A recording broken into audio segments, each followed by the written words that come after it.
Mon copain refusait de me laisser payer quoi que ce soit, alors il a secrètement trouvé un deuxième emploi et travaillait 70 heures par semaine pour éviter de s'endetter, jusqu'à ce qu'il s'effondre d'épuisement au travail et doive être hospitalisé. Moi, 26 ans, je sors avec mon copain, 28 ans, depuis presque un an, et il y a ce problème récurrent qui commence à vraiment me tracasser. Il refuse catégoriquement de me laisser payer quoi que ce soit quand on est ensemble, pas seulement les dîners. Je parle de tout, le café, les places de cinéma, les courses quand on fait les courses ensemble, l'essence quand on emmène sa voiture quelque part, même un petit paquet de chewing-gum à la supérette. Au début, je trouvais ça adorable. J'ai déjà fréquenté des hommes qui partageaient tout au centime près. Du coup, avoir quelqu'un qui insistait pour me chouchouter, c'était agréable, mais c'est arrivé à un point où c'est bizarre et contrôlant, et il s'énerve vraiment quand j'essaie de payer. Le week-end dernier, on est allé bruncher avec des collègues et leurs partenaires. L'addition s'élevait à environ $120 pour notre part. Et quand j'ai sorti ma carte pour la partager, il a haussé le ton devant tout le monde. Sans crier, mais suffisamment pour que toute la table le remarque. Il m'a attrapé le poignet, pas fort, mais fermement, et m'a dit, j'ai dit ça sur un ton qui laissait entendre que la conversation était terminée. J'étais mortifié. Plus tard, la petite amie de son collègue m'a pris à part et m'a demandé si tout allait bien. Ce qui m'a fait réaliser l'impression que les autres avaient dû avoir.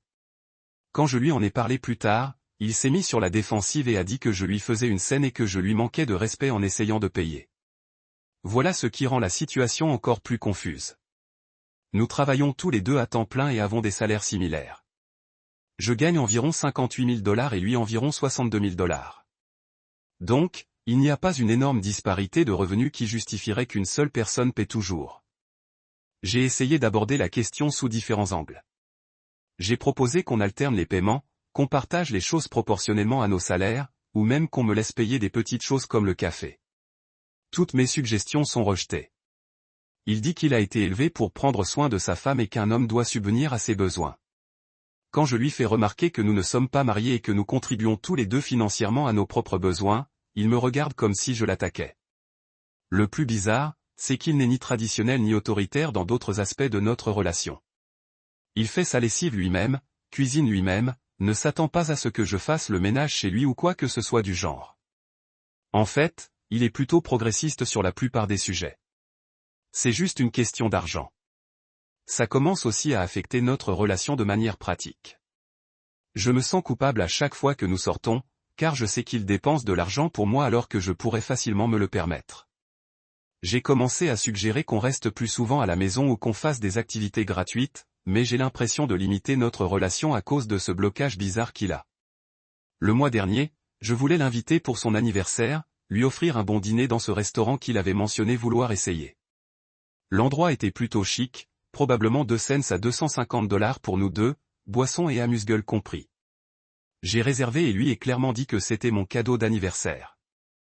On s'est bien amusé, la nourriture était délicieuse, et quand l'addition est arrivée, j'ai immédiatement tendu ma carte au serveur. Il a complètement pété les plombs, sans crier ni rien, mais il a pris un air paniqué et a essayé de héler le serveur pour qu'il la change avec sa carte. Quand le serveur s'est éloigné, il est resté assis là, l'air d'avoir été giflé. Il est resté à peine bouche bée de toute la soirée. Et quand on est rentré chez lui, il a dit que je l'avais humilié et que je l'avais rabaissé. J'ai essayé de lui expliquer que c'était censé être un cadeau, que je voulais lui faire plaisir pour son anniversaire, mais il a dit qu'accepter de l'argent de ma part le faisait se sentir comme un bon à rien. C'est un homme qui a son propre appartement, une voiture fiable, un bon travail et qui paie toutes ses factures. L'idée que laisser sa copine l'inviter à dîner fasse de lui un bon à rien me semble complètement irrationnelle. On est ensemble depuis presque un an et je tiens vraiment à lui. Il est drôle, intelligent, attentionné par ailleurs, et on s'entend très bien. Mais cette histoire d'argent devient un vrai problème. J'ai l'impression de ne pas pouvoir être un partenaire égal dans notre relation, et ça me rend rancunière. Je m'inquiète aussi de ce que cela signifie pour notre avenir. Si on emménageait ensemble, qu'on se mariait, qu'on avait des enfants, s'attendrait-il encore à tout payer? Et si l'un de nous perdait son travail ou voulait retourner aux études? J'ai essayé d'en parler à quelques amis, et ils sont séparés. Certains trouvent ça gentil et démodé. D'autres pensent que c'est un signal d'alarme. Mon meilleur ami pense que je devrais le laisser être un gentleman et apprécier d'être traité, mais ma sœur trouve ça contrôlant et bizarre. Je commence à avoir l'impression que c'est moi qui, non seulement accepte ça et en suis reconnaissante, mais que ça me dérange vraiment. Ai-je tort de vouloir contribuer financièrement à notre relation? Premier commentaire, il ne s'agit pas d'être un gentleman. Le fait qu'il s'énerve quand on essaie de payer, surtout en public, est inquiétant. Une relation saine implique l'égalité financière lorsque les deux personnes sont capables de contribuer. Sa réaction lorsque vous essayez de payer son dîner d'anniversaire est particulièrement révélatrice. Ce n'est pas normal. Réponse de l'auteur. Tout le monde se plaint toujours des hommes qui ne paient pas. Du coup, ça me faisait bizarre d'être contrarié par le problème inverse. L'histoire du dîner d'anniversaire m'a vraiment dérangé, car il ne s'agissait même pas de nos rendez-vous habituels.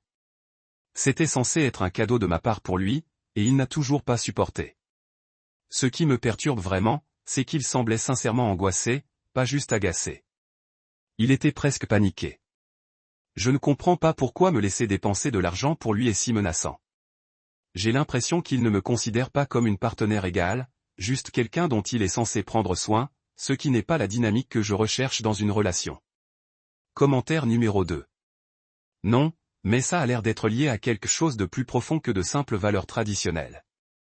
Le niveau de détresse qu'il manifeste quand vous essayez de payer suggère que cela pourrait être lié à son estime de soi ou à ses expériences passées. Avez-vous essayé d'avoir une conversation calme sur l'importance que cela revêt pour lui? Pas pendant ou juste après un incident, mais simplement en vous asseyant et en parlant sérieusement. Réponse de l'auteur. On a essayé d'en parler plusieurs fois, mais il me répond toujours qu'il a été élevé pour subvenir aux besoins de sa famille et que c'est une question de respect. Quand j'insiste pour avoir plus de détails, il se sent mal à l'aise et change de sujet. Vous avez peut-être raison, c'est lié à quelque chose de plus profond. Il ne parle pas beaucoup de sa situation familiale pendant son enfance. Je sais que ses parents ont divorcé quand il était jeune et que sa mère l'a élevé, lui et sa sœur, la plupart du temps seul, mais il reste assez discret sur les détails. Je suis avec lui depuis presque un an et je n'ai rencontré sa mère que 2 fois, brièvement à chaque fois. Il y a peut-être quelque chose que je ne comprends pas, mais je ne sais pas comment l'amener à se confier sans avoir l'air de l'insulter ou de le psychanalyser. Troisième commentaire, YTA, pour en faire tout un plat. Certains hommes montrent leur amour en donnant, et tu transformes sa générosité en problème. Tu te plains littéralement que ton copain veut te bien traiter. Si tu n'aimes pas être bien traité, trouve quelqu'un qui te laisse tout payer et tu verras comment ça se passe. Réponse de l'auteur. Je pense que tu passes à côté de l'essentiel. Il ne s'agit pas de ne pas apprécier la générosité. J'apprécie quand il veut me faire plaisir. Le problème, c'est que c'est devenu absolu et non négociable, au point qu'il s'énerve visiblement si j'essaie de contribuer. Ce n'est pas de la générosité. C'est de la rigidité. Dans une relation saine, les deux partenaires devraient pouvoir exprimer leur affection en donnant. Qu'il s'agisse de temps, d'attention ou, oui, d'argent, quand une personne étouffe complètement les tentatives de l'autre de contribuer, cela crée un déséquilibre. Je ne lui demande pas d'arrêter de me gâter. Je demande juste une occasion occasionnelle de le faire aussi. Le fait qu'il ne puisse littéralement pas accepter un dîner d'anniversaire offert par sa petite amie depuis presque un an suggère que cela va au-delà d'une simple volonté de générosité. Commentaire 4. Comment réagit-il aux cadeaux ou gestes non monétaires, comme cuisiner pour lui acheter un petit quelque chose, organiser une activité gratuite, etc. Je me demande s'il s'agit spécifiquement d'argent ou de recevoir quoi que ce soit de vous en général. Réponse de l'auteur, il accepte les choses non monétaires. Il adore quand je cuisine pour lui. Il apprécie les petits cadeaux, comme lui apporter ses friandises préférées ou quelque chose qu'il a mentionné vouloir. Et il est ravi quand je lui organise des activités gratuites comme une randonnée ou une visite au marché. Il me laisse même parfois conduire quand on prend ma voiture pour aller quelque part. Il semble vraiment que ce soit spécifiquement une question d'argent, ce qui me rend la situation encore plus étrange. S'il était simplement quelqu'un qui ne pouvait rien accepter de sa partenaire, au moins ce serait cohérent. Mais il peut accepter mon temps, mes efforts, ma cuisine, mes petits cadeaux, mais pas mon argent. Je ne comprends pas la distinction ni pourquoi l'argent est si menaçant pour lui. Mise à jour, cela fait environ 3 semaines depuis mon premier message, et plusieurs personnes ont suggéré que cela pourrait être lié à quelque chose de plus profond que de simples valeurs traditionnelles, et il s'avère que vous aviez raison. Après avoir lu les commentaires, j'ai décidé d'aborder la conversation différemment. Au lieu de me concentrer directement sur l'aspect financier, j'ai essayé de lui poser des questions sur son enfance et son contexte familial. Je sais que cela peut paraître manipulateur, mais je voulais vraiment mieux le comprendre. Plusieurs commentateurs ont souligné que sa réaction semblait suffisamment extrême pour suggérer des problèmes sous-jacents. Nous dînions chez lui la semaine dernière, une soirée tranquille, et je lui ai demandé ce que sa famille faisait pour s'amuser quand il était petit. Il avait un regard lointain et disait qu'il ne faisait pas grand-chose parce qu'il n'y avait pas d'argent pour les activités. Quand je lui ai demandé de m'en dire plus, il est resté silencieux un long moment, puis tout a éclaté. Il avait grandi dans une pauvreté extrême, les services publics étaient coupés, des céréales génériques parfois au dîner, sa mère cumulant 2 emplois et peinant toujours à payer son loyer. Son père est parti quand il avait 8 ans et, apparemment, il ne payait pas régulièrement la pension alimentaire. Sa mère faisait de son mieux, mais il y avait des moments où il ne savait vraiment pas comment ils allaient pouvoir subvenir aux besoins essentiels. Il m'a raconté son adolescence, comment il voyait sa mère pleurer à cause des factures, comment il portait la même paire de chaussures jusqu'à ce qu'elle tombe en morceaux, comment il était gêné d'inviter des amis car leur appartement était dans un quartier difficile et peu meublé. Il m'a dit qu'il s'était promis qu'une fois grand, il ne laisserait jamais ses proches se soucier de l'argent comme sa mère le faisait, et qu'il ne serait jamais le genre d'homme incapable de subvenir aux besoins de sa famille. Quand il m'a raconté tout ça, une grande partie de son comportement a commencé à prendre sens. La panique que je ressens quand j'essaie de payer n'est pas une question de contrôle. C'est une peur profonde que s'il ne subvient pas aux besoins financiers, il échoue en tant que partenaire, comme son père a échoué avec sa famille.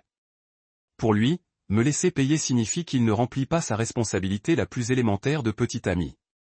Je me suis senti très mal de ne pas avoir compris cela plus tôt, et je lui ai dit combien j'appréciais qu'il partage cela avec moi.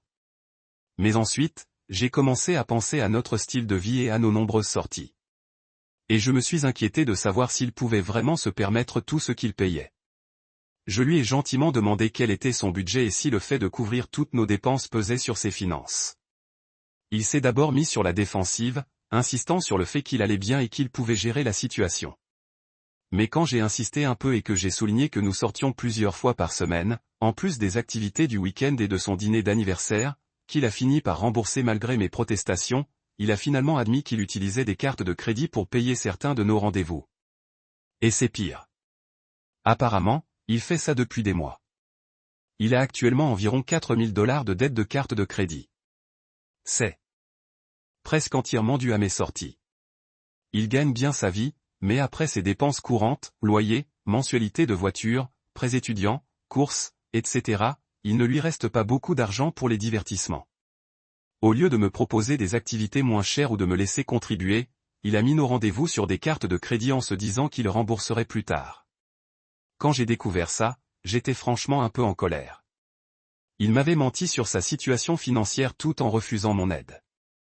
Je lui ai dit que c'était exactement ce qui m'inquiétait, que son insistance à tout payer n'était pas tenable et créait des problèmes. Il s'est mis sur la défensive et a dit que c'était son choix et sa responsabilité, et que la dette n'était pas mon problème. Je lui ai expliqué que c'était absolument mon problème, car je tiens à lui et que j'avais participé sans le savoir à quelque chose qui nuisait à sa stabilité financière. Je lui ai dit que si j'avais su qu'il s'endettait pour me sortir avec quelqu'un, j'aurais insisté pour qu'on fasse des choses moins chères ou qu'on partage les frais. On a eu une assez longue conversation à ce sujet, et je pense qu'il commence à comprendre que sa démarche ne me protège pas vraiment, ni notre relation. Elle crée des problèmes, mais il a encore du mal à gérer le côté émotionnel de la situation.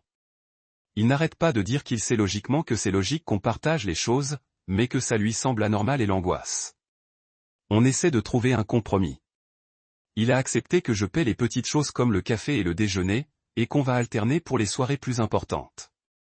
Il a aussi accepté de se concentrer sur le remboursement de sa carte de crédit, ce qui signifie qu'on aura des activités plus économiques pendant un certain temps. J'ai suggéré qu'on passe plus de soirées à la maison, qu'on fasse des activités gratuites comme des randonnées ou des marchés, et qu'on réserve les dîners coûteux aux grandes occasions. Ça a été un ajustement. Il est toujours crispé quand je paie, et je vois bien que ça le contrarie, mais il essaie. Je me rends compte que ça va être plus long que prévu. Mes dettes me préoccupent toujours.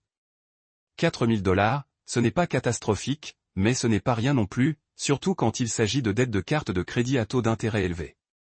Je lui ai proposé de l'aider à les rembourser plus vite, car c'était en partie pour des activités avec moi, mais il insiste, il doit s'en occuper lui-même.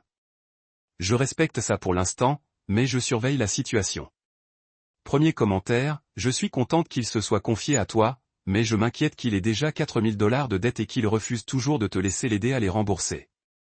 Ce genre de stress financier peut vraiment nuire à une relation. Et s'il est prêt à s'endetter plutôt que de vous laisser contribuer, que se passera-t-il si vous emménagez ensemble ou si vous vous mariez? Prendra-t-il un deuxième prêt hypothécaire plutôt que de vous laisser l'aider à payer la maison? L'auteur répond, c'est vraiment quelque chose qui m'inquiète aussi. Les conséquences à long terme de cet état d'esprit sont ce qui me préoccupe le plus. Nous avons un peu parlé de l'avenir, et il insiste sur le fait qu'il comprend que les choses devraient être différentes si nous vivions ensemble ou si nous nous marions, mais je ne suis pas sûr qu'il l'ait vraiment intégré. Pour l'instant, il peut conceptualiser nos dépenses actuelles comme des rendez-vous qu'il devrait payer. Mais qu'en est-il du loyer, des courses et des charges?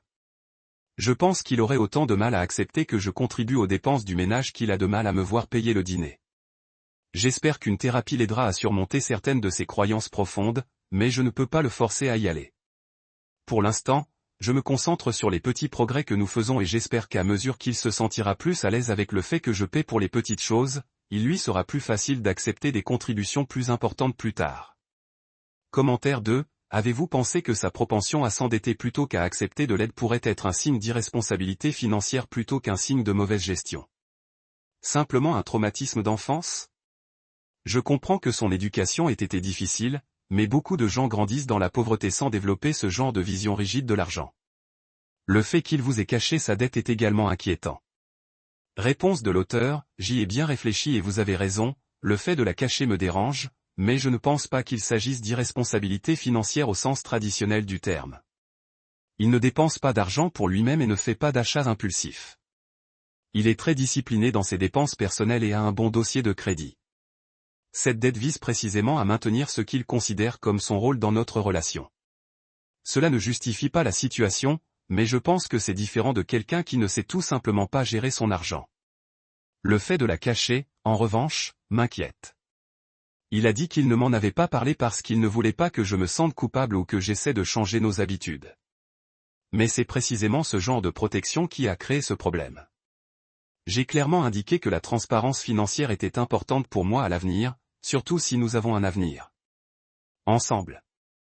Je pense qu'il commence à comprendre que garder des secrets financiers n'est pas vraiment protecteur.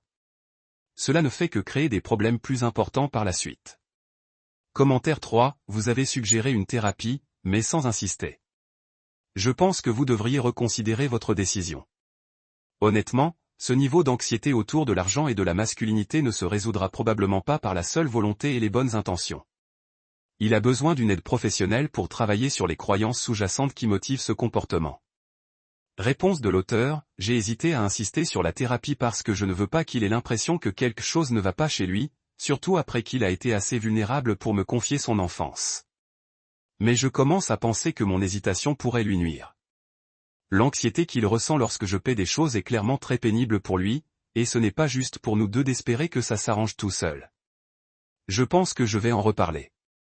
Peut-être en présentant cela comme quelque chose qui pourrait l'aider à se sentir plus à l'aise avec la flexibilité financière dans notre relation plutôt que comme quelque chose de plus important. Il doit se remettre sur pied. Le plus délicat, c'est que la thérapie coûte de l'argent et, compte tenu de ses difficultés financières actuelles, cela pourrait créer un obstacle supplémentaire. Mais peut-être existe-t-il des options à échelle mobile ou une mesure dans ses avantages sociaux qui pourrait la rendre plus accessible. Deuxième point, ce sera une autre mise à jour difficile et, honnêtement, je ne sais pas trop quoi faire pour le moment. La situation avec mon copain s'est compliquée, et je commence à réaliser que les problèmes financiers dont j'ai parlé plus tôt n'étaient que la partie émergée de l'iceberg. Cela fait environ 6 semaines depuis ma dernière mise à jour, et nous progressons lentement sur le plan financier. Il me laisse payer des petites choses comme le café et le déjeuner sans trop de résistance, et nous avons réussi à alterner les paiements pour les rendez-vous importants à plusieurs reprises. C'est toujours inconfortable pour lui, mais il essaie. La semaine dernière, j'ai remarqué qu'il semblait plus fatigué que d'habitude. Il a toujours veillé tard, mais il s'endormait pendant les films, bâillait sans arrêt et semblait tout simplement épuisé. Quand je lui ai posé la question, il m'a répondu j'avais du mal à dormir, ce que j'ai accepté, car il avait déjà mentionné des problèmes d'insomnie. Mais samedi, nous avions prévu de faire une randonnée le matin. C'est une activité que nous faisons régulièrement, et c'est généralement lui qui insiste pour que nous nous levions tôt. Arrivé à son appartement à 8 heures, il dormait encore et ne m'a pas entendu frapper. J'ai utilisé le double de la clé qu'il m'avait donnée pour entrer, prévoyant simplement de préparer un café en silence et de le laisser dormir un peu plus longtemps. C'est là que j'ai vu des vêtements de travail posés sur sa chaise que je n'ai pas reconnus. Un polo avec un logo que je n'avais jamais vu, une étiquette avec le nom de Mike et le nom d'un restaurant dessus. Au début, j'ai pensé que c'était peut-être vieux ou quelque chose qu'il donnait, mais c'était clairement fraîchement lavé et prêt à être porté. Lorsqu'il s'est réveillé vers 9 heures, il était visiblement désorienté et semblait surpris que ce soit déjà le matin.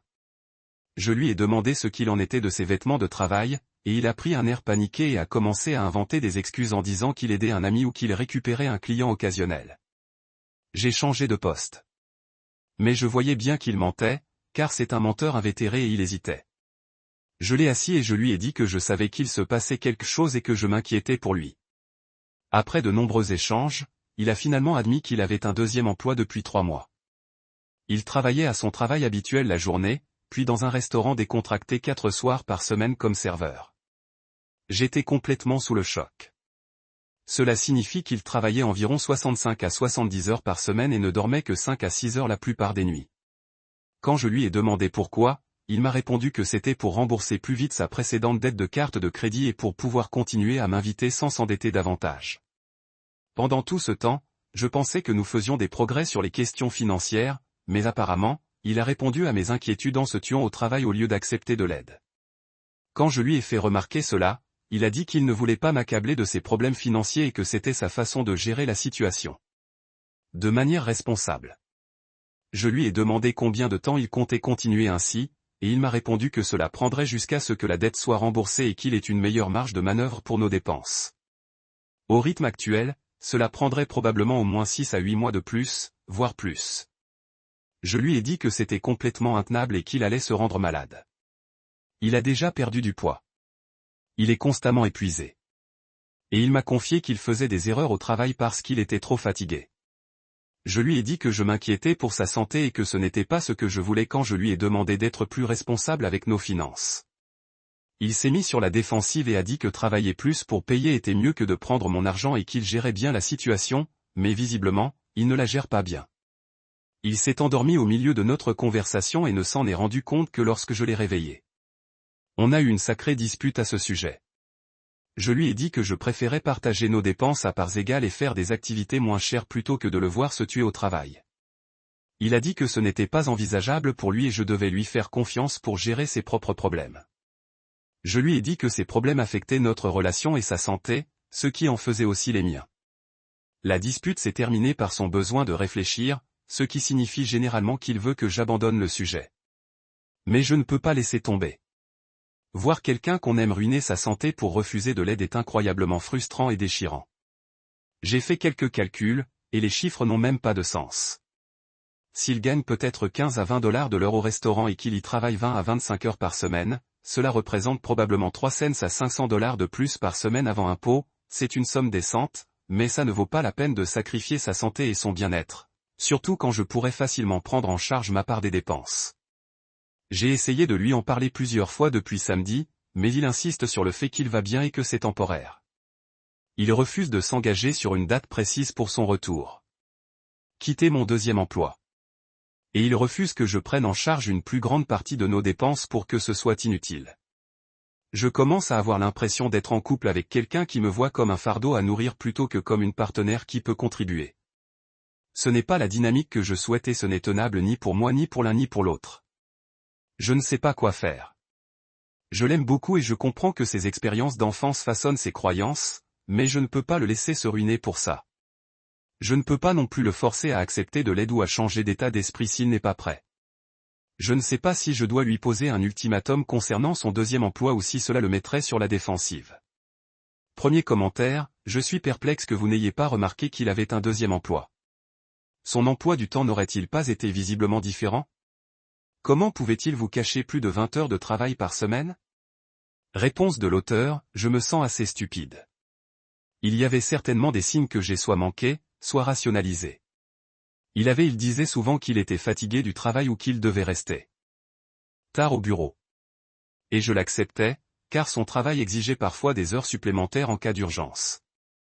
Il rentrait aussi plus tard certains soirs, mais il expliquait cela par les embouteillages, un passage à la salle de sport ou des courses. Comme nous ne vivons pas ensemble, je ne suivais pas son emploi du temps de près. Son travail au restaurant se faisait principalement en soirée. Il travaillait jusqu'à 17h, puis allait directement au restaurant de 18h à 23h ou 19h les mardis, mercredis, vendredis et samedis. Ces soirs-là, il disait simplement qu'il était trop fatigué pour sortir ou qu'il avait des réunions tôt le lendemain. De plus, il a toujours eu besoin de beaucoup de temps seul pour se ressourcer. Donc, quand il disait avoir besoin de soirées tranquilles à la maison, cela semblait normal pour lui. Le plus gros signal d'alarme que j'ai ignoré était son épuisement permanent. Mais encore une fois, j'ai attribué cela au stress de son travail habituel plutôt qu'à ses 65 à 70 heures de travail par semaine. Deuxième commentaire, ton petit ami a besoin d'une thérapie, pas d'un ultimatum. Ce comportement compulsif de sollicitation est une réaction traumatique. Et tant qu'il n'aura pas réglé les problèmes sous-jacents, il trouvera de nouveaux moyens d'éviter d'accepter de l'aide. Avoir 2 emplois n'est que la dernière version du même problème auquel tu fais face depuis toujours. Réponse de l'auteur, j'ai reparlé de la thérapie, plus directement cette fois, et il s'est montré réticent, mais pas complètement dédaigneux. Il dit qu'il ne veut pas transformer ses problèmes en un gros problème psychologique, mais je pense qu'il commence à comprendre que c'est plus important qu'un simple désaccord sur qui paie le dîner. Le problème, c'est qu'il est tellement épuisé par ses 2 emplois qu'il a à peine le temps de dormir, sans parler d'ajouter des rendez-vous thérapeutiques à son agenda. Commentaire 3, as-tu pensé à en parler à sa mère ou à sa sœur? Je sais que cela peut paraître excessif, mais si ce comportement est ancré dans ses expériences d'enfance, peut-être qu'elle pourrait l'éclairer ou l'aider à comprendre qu'il interprète mal ce que signifie être un bon partenaire. Réponse de l'auteur, j'ai pensé à contacter sa famille, mais j'hésite pour plusieurs raisons. Premièrement, il est très discret sur nos problèmes relationnels, et je pense qu'il se sentirait trahi si j'en parlais à sa mère ou à sa sœur dans son dos. Deuxièmement, je ne suis pas sûr que sa famille serait d'une grande aide dans cette situation. Sa mère a connu des difficultés financières en tant que mère célibataire, et elle pourrait même renforcer ses convictions sur le fait que les hommes doivent subvenir aux besoins de leurs enfants plutôt que de les remettre en question. D'après les quelques conversations que j'ai eues avec elle, elle semble apprécier qu'ils prennent bien soin de moi, ce qui suggère qu'elle pourrait considérer son comportement comme positif plutôt que problématique. Sa sœur est plus proche de notre âge et pourrait être plus compréhensive, mais encore une fois, je ne la connais pas assez bien pour prédire sa réaction. Je pense qu'à ce stade, toute intervention doit venir d'une tierce personne neutre, comme un thérapeute, plutôt que des membres de la famille qui pourraient avoir leurs propres sentiments complexes sur l'argent et les relations, basés sur leurs expériences d'enfance communes. Dernière mise à jour, je ne prévoyais pas de publier une autre mise à jour si tôt. Mardi, mon petit ami s'est effondré à son travail. Un collègue m'a appelé de son téléphone, car je suis répertorié comme son contact d'urgence. À mon arrivée à l'hôpital, on m'a dit qu'il s'était évanoui à son bureau et s'était cogné la tête en tombant. Il était gardé en observation à cause de son traumatisme crânien, mais le problème principal était une déshydratation et un épuisement sévère. Le médecin a été assez direct. Elle a dit que ses analyses sanguines montraient des signes de manque de sommeil et de stress chronique, et que son corps s'était tout simplement arrêté. Elle s'est enquise de ses horaires de travail, et quand je lui ai dit qu'il cumulait 2 emplois et dormait 5 à 6 heures par nuit depuis 2 mois, elle a dit que c'était étonnant qu'il ne se soit pas effondré plus tôt. Le voir dans ce lit d'hôpital était terrifiant. Il avait l'air si petit et épuisé, et il n'arrêtait pas de s'excuser auprès de moi pour avoir causé des ennuis. Même après s'être littéralement effondré de surmenage, sa première inquiétude était que j'ai dû quitter mon travail pour venir à l'hôpital et que les frais médicaux seraient élevés. Nous avons eu une longue conversation pendant sa convalescence. Je lui ai dit que je ne pouvais pas le regarder se détruire. Il n'avait plus de problème de santé et il fallait que quelque chose change immédiatement. Je lui ai dit que je comprenais ses sentiments concernant le fait de subvenir aux besoins de sa famille, mais que son approche actuelle nous faisait du mal à tous les deux et aurait pu le tuer. Pour la première fois depuis que je le connais. Il ne s'est pas disputé avec moi à ce sujet. Je pense que cet effondrement l'a effrayé autant que moi. Il a dit qu'il souffrait de vertiges et de maux de tête depuis des semaines, mais qu'il refusait d'admettre qu'il ne pouvait pas gérer son emploi du temps. Il a également admis qu'il commettait de graves erreurs dans ses 2 emplois, car il était très fatigué et qu'il craignait d'être licencié de son emploi principal. Le médecin lui a recommandé de prendre au moins une semaine de congé pour récupérer et lui a fortement déconseillé de continuer à cumuler les 2 emplois. Elle a dit que ce manque de sommeil était dangereux et que son corps avait besoin de temps pour se remettre de mois de stress chronique.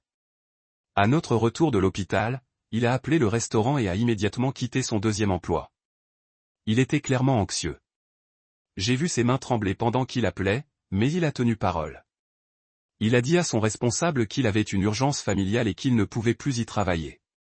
Nous avons passé la semaine dernière à avoir beaucoup de conversations difficiles mais nécessaires sur l'argent, notre relation et ce qui doit changer à l'avenir. Il a accepté de me laisser prendre le contrôle de toutes nos activités jusqu'à ce qu'il revienne financièrement et physiquement.